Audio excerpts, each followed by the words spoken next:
দেখতে দেখতে 25টা বছর একসাথে কাটিয়ে দিল আমার মা বাবা। তোমরা দুজন খুব ভালো থেকো। শুভ বিবাহবার্ষিকী। তো আজকে যেহেতু মা বাবার অ্যানিভার্সারি ছিল, সেজন্য মা ফল ফুল সব কিছুই ভগবানের জন্য কিনে এনেছিল ভালো করে পুজো দেবে বলে। তো দেখতেই পাচ্ছ মা এখন সাজিয়ে নিচ্ছে মনের মতো করে। আজকে দিনটা যেহেতু খুবই স্পেশাল, সেজন্য মা আজকে কিভাবে দিনটা কাটালো আর আমিও মার সাথে কিভাবে কাটালাম তোমাদের সাথে সেটাই শেয়ার করবো আজকে। সো পুরো ভিডিওটা দেখতে থাকো, আশা করছি খুবই ভালো লাগবে। আর এখানে দেখো মা কি সুন্দর গোপুকে সাজিয়েছে, তোমাদের কেমন লাগলো অবশ্যই কিন্তু কমেন্ট করে জানিও। সো দেখো মা এখন তো পুজো দিচ্ছে, আর পুজো দেওয়ার পরেই এখন দেখো আমরা বেরিয়ে পড়েছি গৌরাঙ্গ রাধেশ্যাম মন্দিরের উদ্দেশ্যে। কারণ মা চেয়েছিল মন্দিরে গিয়ে একটু ভালো করে পুজো দিয়ে আসবে, কারণ মায়ের যেহেতু বিশেষ দিন এটা, বুঝতেই তো পারছো।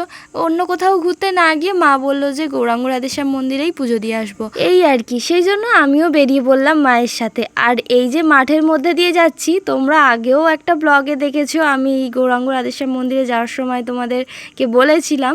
আর এই যে মন্দিরটা দেখছো, আমরা যাওয়ার পথেই এই মন্দিরটা পড়েছিল। এখানে দেখো একটা কি সুন্দর গোপাল রাখা।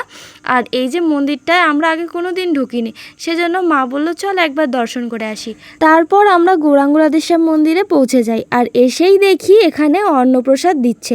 কারণ যেহেতু দুপুর হয়ে গিয়েছিল আর সবাই অন্নপ্রসাদ গ্রহণ করছিল, আর আমাদেরকেও বললো তোমরা প্রসাদ পেয়ে নাও, আর আমরাও বসে পড়লাম। আর তারপরে যা যা মেনু ছিল সেগুলো আর বললাম না, কারণ অনেক রকমই প্রসাদ ওখানে হয়। যাই হোক, পেট পুজো তো করে নিলাম। এখন চলো তোমাদের একটা খুব সুন্দর জিনিস দেখাই, সেটা হলো এই যে কত লাউ দেখতে পাচ্ছ, এগুলো কিন্তু সব এই মন্দিরে হয়েছে। আর চলো তোমাদের এখন এই লাউ বাগানটা দেখাই।